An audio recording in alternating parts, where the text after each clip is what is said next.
Hi, this is DCCodesandGames.com. We are talking about the ultimate guide to surveying planets. Firstly, we need to make sure we are ready to do this, and we need to make sure that we have all the ammo that we need.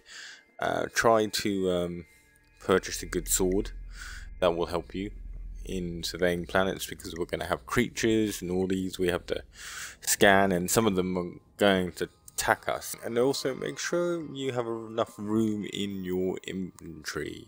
I always make sure that I have maybe around about 30 kilograms.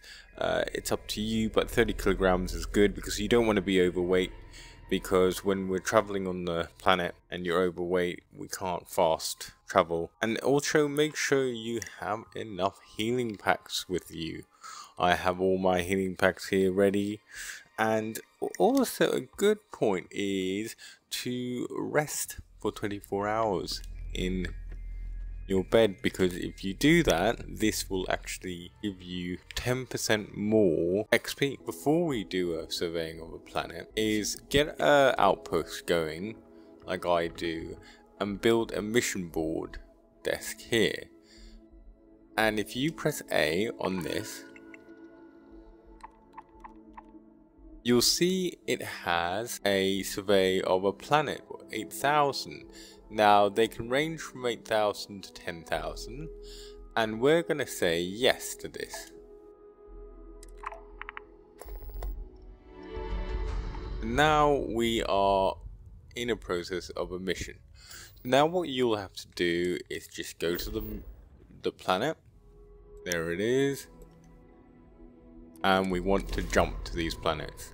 I mean, the good thing about this is that not only you can profit and gain XP from this, but you can actually just enjoy it and explore the planet. It's quite interesting going to the different habitable places, because not only this is a mission and you get profit and XP for it, but you can also, if you want like a home outpost, you can do these missions and then actually realize, oh, okay, which planets do you actually like?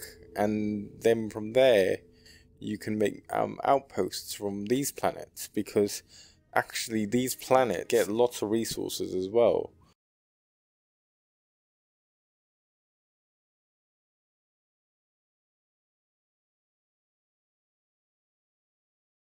You don't want to land on, well, you could, I guess, on mining outposts or different areas if you wanted to, but we're not really interested in that, so we need to land on different areas of the planet.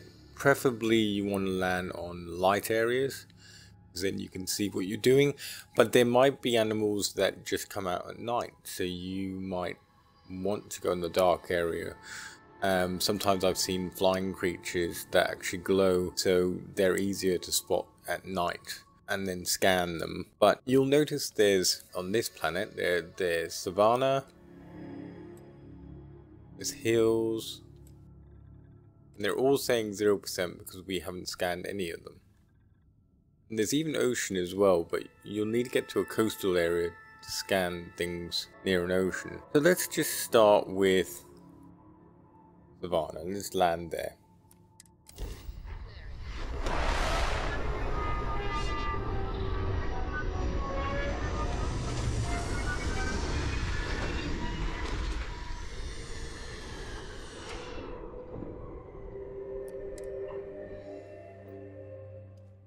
When you get to the planet, you'll want to bring out your scanner.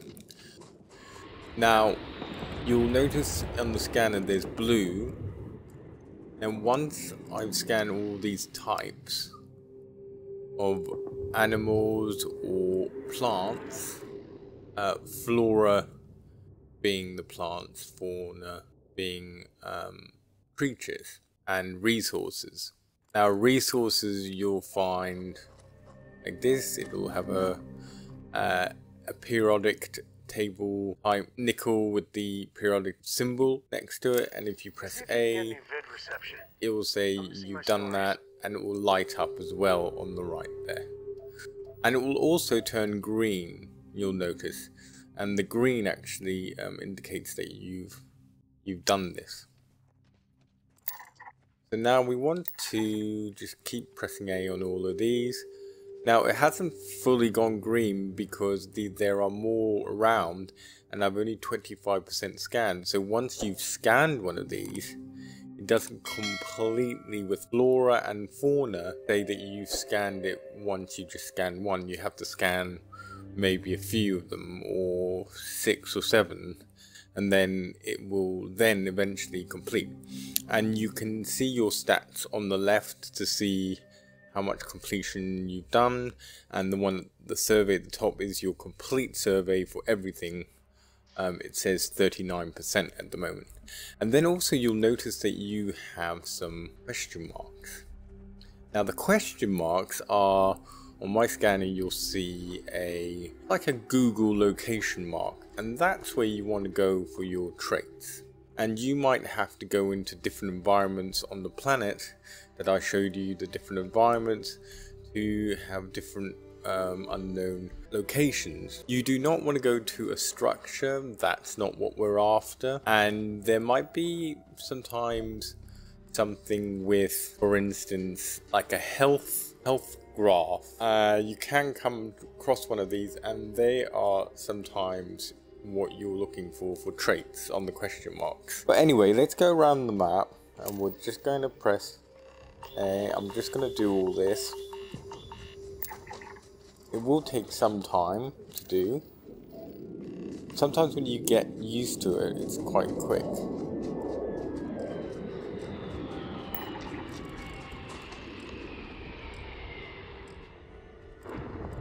And that. Oh, there's a creature. Just want to keep scanning, basically, different things initially. And then once you've scanned a lot of things, and herds like this is good because then you can get 3 of them, and you might be actually close to completion then.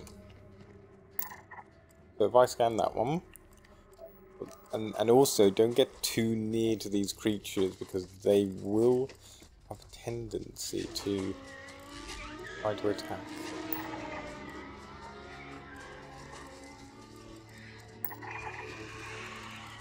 $38. Right, there's a whole load of them over here. I'm getting a bit close to them, but what can I do?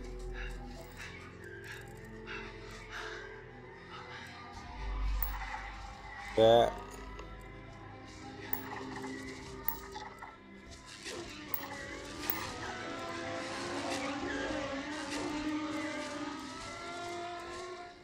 There we are. That's the symbol with a health graph thing with the unknown location.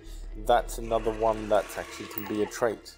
You want to actually start scanning all these, but also be going towards the unknown trait areas. Now you'll start to notice there's more green because those are the ones that I've actually scanned.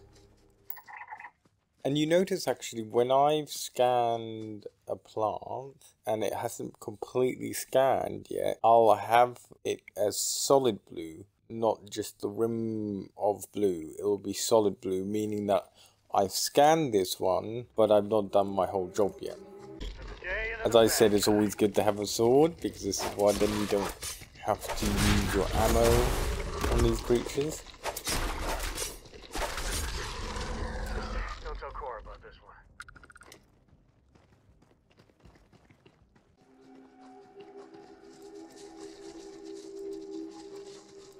You'll also notice on the animals, they have different temperaments. So you'll know if they're more likely to attack you or not. So now we've actually completed our resources. So we just have fauna and flora to do.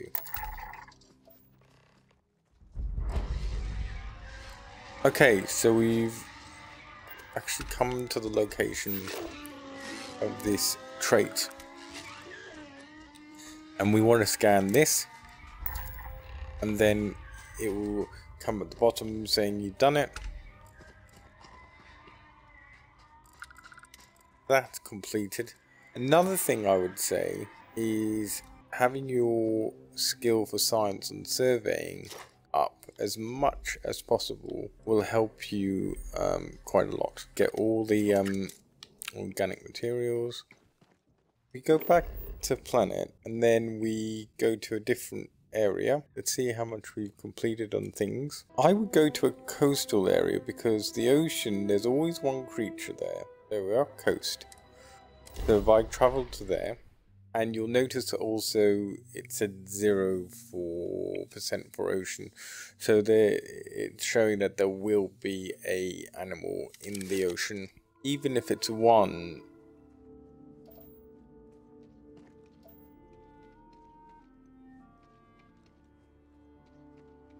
there we are. I think we only need one more. There we are, one more. And it's complete. And we have credits added and also XP. So as well as getting XP and getting your credits, you can also go to Noel. I know he gets into trouble all the time. We've always considered ourselves explorers, but this really is uncharted territory. Okay, let's take a look. You can also sell off your organic materials to her. She will actually take them for more, and don't sell them off to a vendor, the organic materials, because you won't get as much value for them. We do that, see, sell, etc. All these things. When I pressed A, it says warning, you will get less for this item. That's because she actually hasn't got enough credits on her. So if you sold it to her, she's only going to give you 951, which you don't want. So one thing you can do is just go back to your room, sleep for 45 hours. Yeah, and she's reset her vendor's credits. But sometimes, you know, you might want to keep some of these for safe, okay? your base, your outpost as well. It's up to you really how you want to play the game. It would be really interesting to know what you thought about this. Also, yeah, do mention in the comments if you found something really valuable on the in the planets and stuff you've explored, and I'll be back with another video.